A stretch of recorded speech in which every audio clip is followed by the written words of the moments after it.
warahmatullahi wabarakatuh. Perkenalkan, nama saya Dwi Sapitri. Saya dari Prodi Ilmu Kelautan. NIM saya C1N021028. Di sini saya akan menjelaskan terkait mengenai historis Pancasila sebagai dasar negara. Sumber historis Pancasila sebagai dasar negara. Pancasila dirumuskan oleh BPUPKI. BPUPKI dibentuk pada tanggal 1 Maret 1945. Dalam bahasa Jepang, BPUPKI disebut Dokuritsu Junbi Kosakai. Anggota BPUPKI terdiri dari 62 orang Indonesia dan 7 orang perwakilan dari Jepang. BPUPKI diketuai oleh Dr.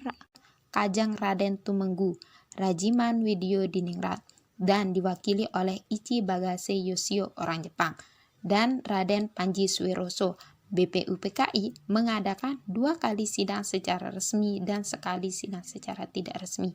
Sidang resmi pertama BPUPKI dilaksanakan pada tanggal 29 Mei sampai 1 Juni 1945 yang membahas tentang dasar negara. Pada tanggal 29 Mei, Muhammad Yamin mengajukan usul secara lisan mengenai dasar negara Republik Indonesia yang terdiri dari 5 hal.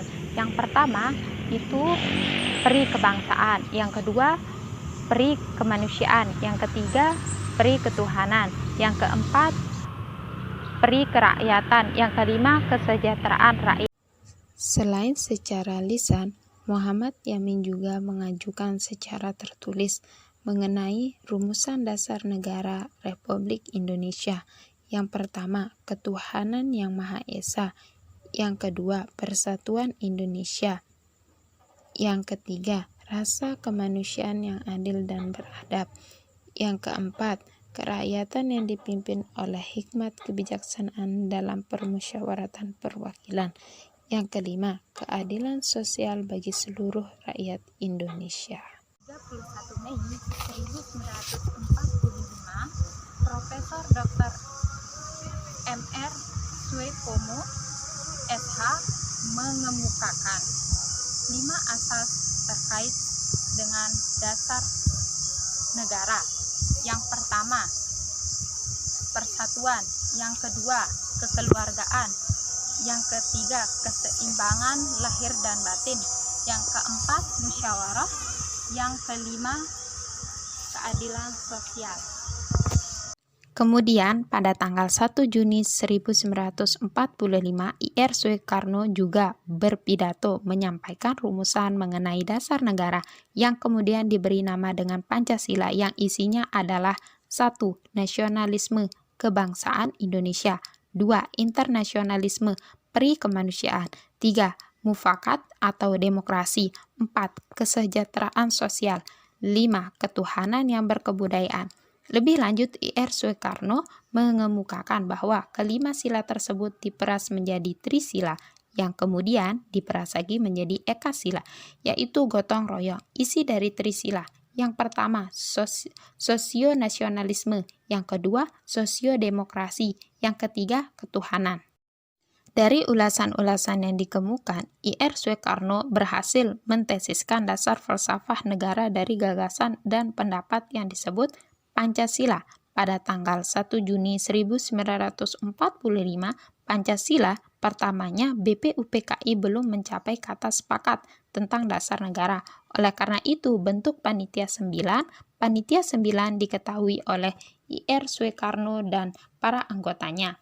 Pada tanggal 22 Juni 1945, Panitia 9 mengadakan rapat di kediaman Ir Soekarno, Jalan Pegangsaan Timur nomor 56, Jakarta. Panitia 9 bertugas untuk menentukan berbagai masukan tentang dasar negara. Pada tanggal 22 Juni 1945, Panitia 9 menetapkan hasil sidangnya yang di dalamnya mencakup rumusan hukum dasar serta rumusan dasar negara.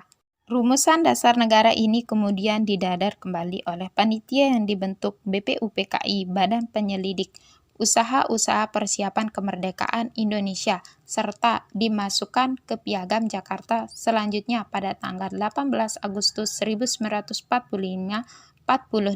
Pancasila secara sah menjadi dasar negara yang mengikat. Sebelum disahkan, terdapat bagian yang diubah ketuhanan dengan kewajiban menjalankan syariat Islam bagi pemeluk-pemeluknya diubah menjadi ketuhanan yang Maha Esa. Dihasilkan oleh Panitia 9. Panitia 9 tersebut oleh Mr. Muhammad Yamin dinamai dengan Piagam Jakarta. Di dalam Piagam Jakarta terdapat rumusan dasar negara yang berbunyi: 1. Ketuhanan dengan kewajiban menjalankan syariat Islam bagi pemeluk-pemeluknya. 2. Kemanusiaan yang adil dan beradab. 3. Persatuan Indonesia. 4. Kerakyatan yang dipimpin oleh hikmat kebijaksanaan dalam permusyawaratan perwakilan. 5. Keadilan sosial bagi seluruh rakyat Indonesia. Muhammad Hatta menjadi salah satu orang yang memprakarsai perubahan sila pertama rumusan dasar negara yang ada di dalam Piagam Jakarta. Setelah menerima rasa keberatan dari utusan yang berasal dari Indonesia Timur, kemudian rumusan dasar negara tersebut berubah menjadi: yang pertama, ketuhanan yang Maha Esa; yang kedua, kemanusiaan yang adil dan beradab; yang ketiga, persatuan Indonesia; yang keempat, kerakyatan yang dipimpin oleh hikmat kebijaksanaan dalam permusyawaratan perwakilan; 5. Keadilan sosial bagi seluruh rakyat Indonesia. Setelah rumusan Pancasila diterima sebagai dasar negara Republik Indonesia secara resmi, dokumen penetapannya: 1. Rumusan pertama Piagam Jakarta, Jakarta Charter, tanggal 22 Juni 1945. Kedua, rumusan kedua, pembukaan Undang-Undang Dasar tanggal 18 Agustus 1945. Yang ketiga, rumusan ketiga, Mukadimah Konstitusi Republik Indonesia Serikat tanggal 27 Desember 1949.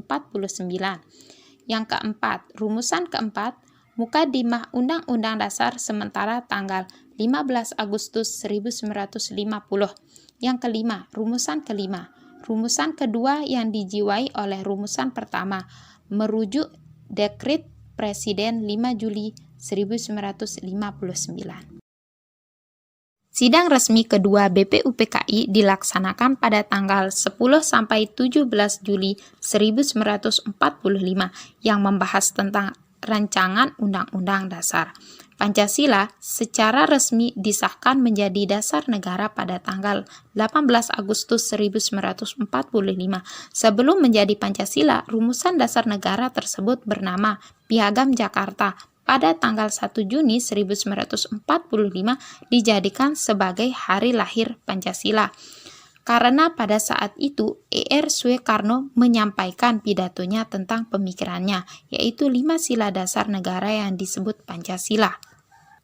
Rumusan Pancasila yang terdapat pada pembukaan Undang-Undang Dasar 1945 merupakan rumusan yang ditetapkan oleh wakil-wakil bangsa Indonesia pada tanggal 18 Agustus 1945 dalam Sidang Panitia Persiapan Kemerdekaan Indonesia (PPKI). Berdasarkan dari sejarah terdapat 3 macam rumusan Pancasila, yaitu rumusan konsep Ir Soekarno yang dibaca pada pidato tanggal 1 Juni 1945 dalam sidang BPUPKI, rumusan oleh Panitia 9 dalam Piagam Jakarta tanggal 22 Juni 1945 dan rumusan pada pembukaan Undang-Undang Dasar 1945 yang disahkan oleh PPKI tanggal 18 Agustus 1945.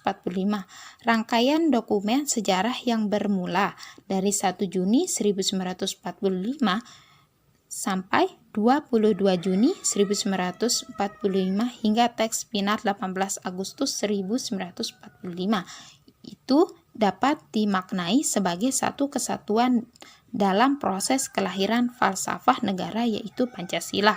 Seperti yang telah ditunjukkan oleh ketetapan MPR nomor 11 MPR 1978, Pancasila itu merupakan salah satu kesatuan yang bulat dan utuh dari kelima silanya. dikatakan sebagai kesatuan yang bulat dan utuh. Karena masing-masing sila dari Pancasila itu tidak dapat dipahami dan diberi arti secara sendiri-sendiri, terpisah-pisah dari keseluruhan sila-sila lainnya. Memahami atau memberi arti setiap sila-sila secara terpisah dari sila-sila lainnya akan mendapatkan pengertian yang keliru tentang Pancasila.